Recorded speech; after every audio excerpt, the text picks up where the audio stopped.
চরখানপুরে সুসজ্জিত এই ঈদগাহে ঈদুল ফিতরের নামাজ পড়েছেন চরখানপুরের মানুষ।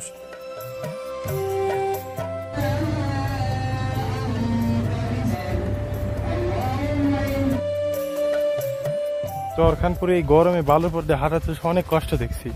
কষ্ট হলো ভাই, ব্যবসা করে খেতে হবে না। এদের সব বাপ মার বাড়ি চরে, আর শহরে ধরেন বিয়ে শাদী হয়েছে, ও তাই মেয়ে জামাইরা সবাই যাচ্ছে। হ্যাঁ, ঈদ উপলক্ষে বেড়াতে যাচ্ছে বাপের বাড়ি। আপনার লাতি কোথা থেকে আসছে? এই উপর থেকে। ও, আপনার বাড়ি কি বেড়াইতে আসছে?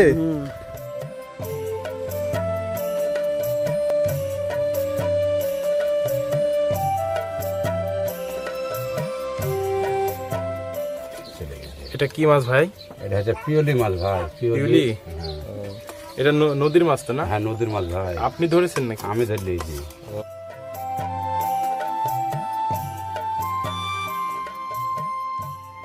আমি এখন বর্তমান ইন্ডিয়ার ভিতরে। বর্তমান ইন্ডিয়ার ভেতরে? আমি ইন্ডিয়ার ভিতরে হাঁটা থাকি। এই দেখেন, এই জায়গার উপর বেশি মিটিং হয় এটাতে। তাই ইন্ডিয়া আগেই বলেছি।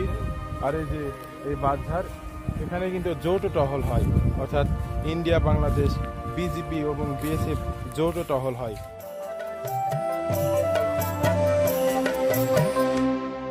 বন্ধুরা, ঈদ মোবারক। আজকে ঈদের দ্বিতীয় দিন, আর আজকে আমি যাচ্ছি সেই ভারত সীমান্তবর্তী দুর্গম চরখানপুরে।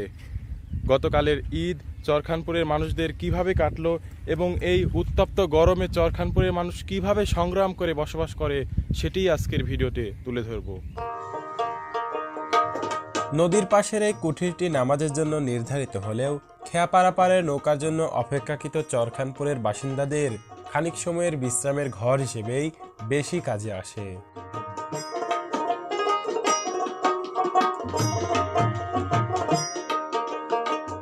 নতুন পোশাকে যে মানুষগুলোকে দেখছেন তারা চরখানপুরের বাসিন্দা নয়, তবে চরখানপুরের মানুষদেরই আত্মীয় স্বজন।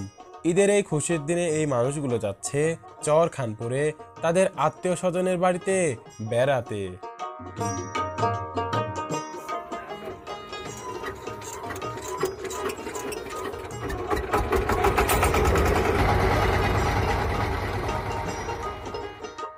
আমি যেদিন চরখানপুরে যাই সেদিন ছিল ঈদের পরের দিন, তাই চরের মানুষদের এই অতিথিদের সাথেই চরখানপুরে যেতে পেরেছি।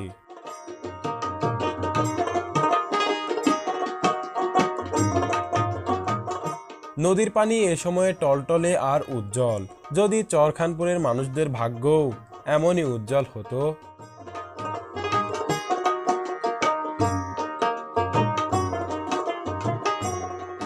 নদী ছোট হয়ে এসেছে, তাই খুব তাড়াতাড়ি নদী পার হলাম, কিন্তু চর পড়েছে বেশি।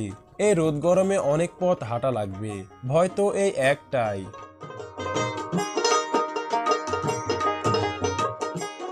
25 মিনিট নৌকাতে আসার পর এই যে বিশাল বালুচরে নেমেছি।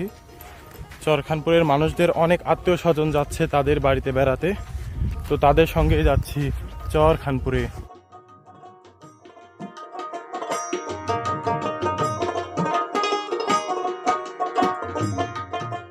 বোঝাতে কি কি নিছেন? দোকানের বাজার। ও, এগুলো বিক্রি করার জন্য? হ্যাঁ, দোকান আছে। এই যে চরখানপুরে এই গরমে বালুর উপর দিয়ে হাঁটাতে অনেক কষ্ট দেখছি। কষ্ট হলো ভাই, ব্যবসা করে খেতে হবে না। ও, আর এই যে এই মানুষগুলো যাচ্ছে, এরা কি চরখানপুরের বাসিন্দা না বেড়াতে যাচ্ছে? এদের সব বাপ মার বাড়ি চরে, আর শহরে ধরেন বিয়ে শাদী হয়েছে, ও তাই মেয়ে জামাইরা সবাই যাচ্ছে। হ্যাঁ, ঈদ উপলক্ষে বেড়াতে যাচ্ছে বাপের বাড়ি।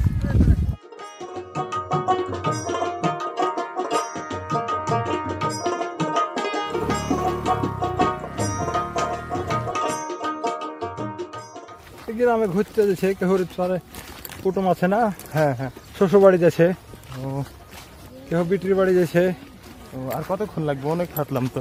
ওই মোটামুটি ঘাটে থেকে নেমে ঘন্টাখানিক লাগে। মাথার ওপরে উত্তপ্ত রোদ আর এই অতিষ্ঠ গরমের মধ্যে 1 ঘন্টা পায়ে হাঁটা কি দুরূহ ব্যাপার। আবার চরের এই মানুষগুলোর কাছে অসম্ভবও কিছু নয়। তবে কিছুটা শান্তি মেলে সেচ দেওয়া এই ঠান্ডা পানি চোখে মুখে দিয়ে।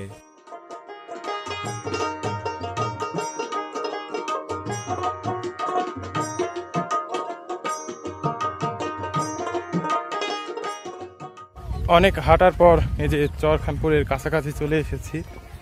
এই যে সামনেই চরখানপুরের গ্রাম। এই বালুর মধ্যে হাঁটার কষ্ট এই চরখানপুরের মানুষরাই বোঝে যে এই বালুর মধ্যে হাঁটার কি কষ্ট।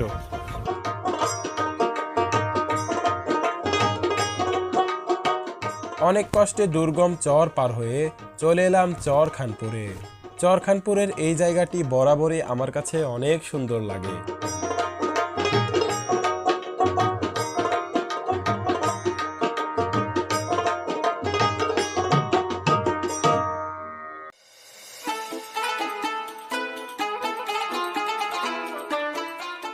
চরখানপুরে সুসজ্জিত এই ঈদগাহে ঈদুল ফিতরের নামাজ পড়েছেন চরখানপুরের মানুষ।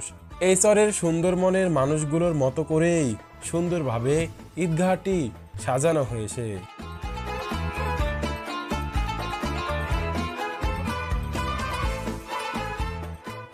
আজ শুক্রবার আর জুম্মার নামাজেরও সময় হয়ে এসেছে। সিদ্ধান্ত নিলাম চরখানপুরের এই সরল মানুষগুলোর সাথে জুম্মার নামাজ পড়ে তারপরে যাব আজিজুল ভাইয়ের বাড়িতে।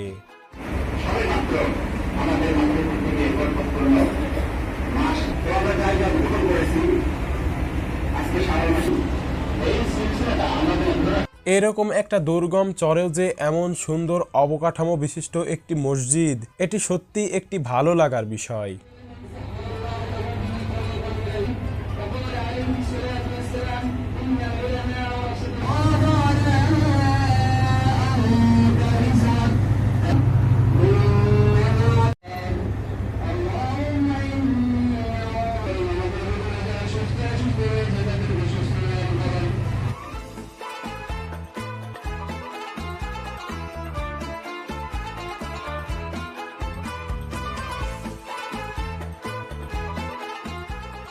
জুম্মার নামাজ শেষ করে চলে এলাম সেই পরিচিত বাড়িতে। প্রচণ্ড গরমের কারণেই আজিজুল ভাই বাঁশঝাড়ের নিচের এই মাচায় বসে আছেন। বন্ধুরা, জুম্মার নামাজ শেষ করে যে আমি আর আজিজুল ভাই এই আপনার বাসের মাচায় বসেছি। সুমন ভাইয়াও আসলে নাকি এখানেই বসতেন? আচ্ছা, সুমন ভাইয়াও আসলে কি এখানেই বসতেন আজিজুল ভাই?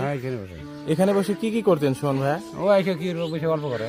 ও, আসলে এই জায়গাটা আসলে ঠান্ডা, এখানে বসাই উত্তম। মানে যে গরম পড়ছে তো বাড়ি থেকে এটা অনেক ঠান্ডা জায়গা। আসুক আসুক আসুক, এটা একটু 2 মিনিট।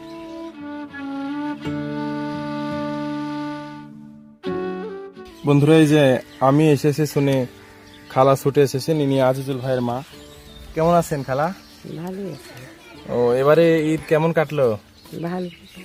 ও, আপনার রোজা তো রাখছিলেন মনে হয় না? এবার রোজাটা কি বেশি কষ্ট হয়ে গেল না ঠিকঠাকই ছিল? যেভাবে দিয়েছে ভালোই দিয়েছে। কিন্তু চরে যে আপনার রোদ, এই রোজা তো অনেক কষ্ট হওয়ার কথা। আমার কষ্ট হয় না, আমার দিক থেকে দিছি।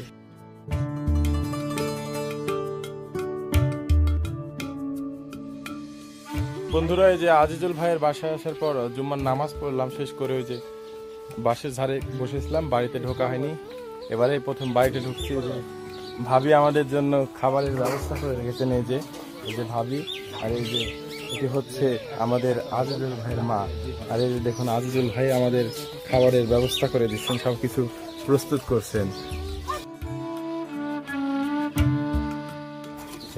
এটা কি মাছ ভাই? এটা হচ্ছে পিওলি মাছ ভাই। পিওলি? এটা নদীর মাছ তো না? হ্যাঁ, নদীর মাছ ভাই। আপনি ধরেছেন নাকি? আমি ধরলেছি। ও বন্ধুরা, এই যে দেখুন, আজিজুল ভাই আমাদের জন্য পিওলি মাছ ব্যবস্থা পিওলি মাছ করেছেন, আছে, মানে বিভিন্ন এই রকম যে মাছ মিশানো। ভাজি, আর এই যে সেই সুস্বাদু কালাইয়ের ডাল।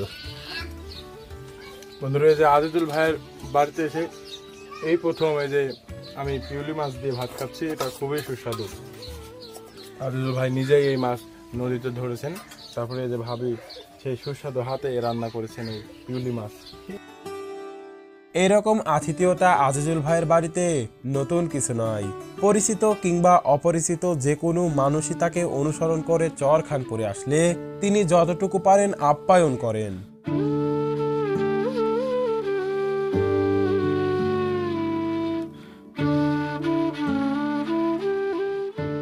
আজিজুল ভাইয়ের বাড়িতে খাবার খেয়ে তার সাথে যাচ্ছি ভারত এবং বাংলাদেশ সীমান্তের বর্তমান অবস্থা দেখতে। এগুলাকে লাগানো ঘাস না মাঠে থেকে কেটে নিয়ে আসতে হয়?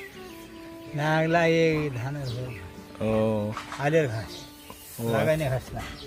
আচ্ছা, আপনার বাড়িটা এটা মনে হয় শেষ বাড়ি বর্ডারের না? হ্যাঁ এই যে আরো আছে।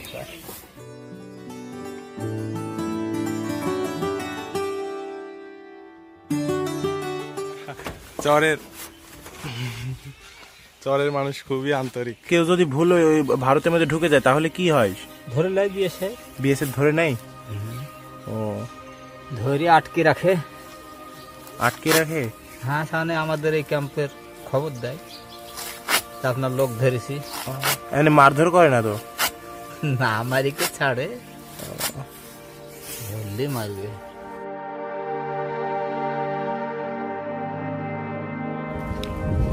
আজিজুল ভাই, ইন্ডিয়া ইন্ডিয়ার মাটি কোনগুলো? ওই যে এখান থেকে ভাই দিয়ে এই যে সাদা মাটির ওই পাশে ইন্ডিয়ার মাটি? সাদা মাটির উপর থেকে এই যে গোটা দিয়ে আছে। আরে এমনিতে সোজা বড় না? একবারে নিচে নেমে যাবে, একবারে নদীর ওই পার চলে যাবে, হ্যাঁ হোম যে ঘুরবে একবার সোজা, ওই গাছগালা আছে না, হ্যাঁ ওই গাছগালা দিয়ে বেরিয়ে যাবে।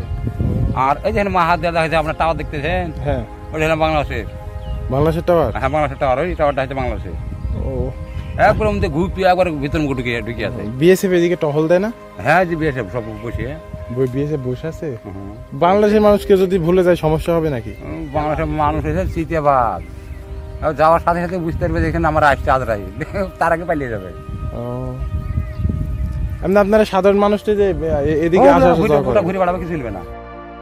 কোনো পাসপোর্ট ভিসা ছাড়াই চরখানপুরের মানুষ ভারতের অংশে ঢুকছে, ঘাস কাটছে, ভেড়া ও ছাগল রাখছে, তবুও কোনোই সমস্যা হচ্ছে না। আজিজুল ভাই, আপনি এখন ইন্ডিয়াতে আছেন না বাংলাদেশে? আমি এখন বর্তমান ইন্ডিয়ার ভিতরে। বর্তমান ইন্ডিয়ার ভিতরে? আমি ইন্ডিয়ার ভিতরে হাঁটা থাকি। তার মানে যে ওই আপনার ওই পাশে ওইটা জমি হচ্ছে ভারতের জমি তো? হ্যাঁ, ওটা হচ্ছে ভারতের দাদা। ওটা কি কিছু কি চাষ করছে নাকি? হ্যাঁ, তিল চাষ করেছে সব। তিল? তিল এই দেখেন, এই জায়গার উপর বসে মিটিং হয় এটাতে। এমন একটি অবস্থানে দাঁড়িয়ে আছি, এই যে এটা ইন্ডিয়া, আগেই বলেছি। আর এই যে এই বাজার, এখানে কিন্তু যৌথ টহল হয়, অর্থাৎ ইন্ডিয়া, বাংলাদেশ, বিজিবি এবং বিএসএফ যৌথ টহল হয়। এখানে পতাকা বৈঠক হয়, যেটি আজিজুল ভাই আমাদেরকে জানালেন।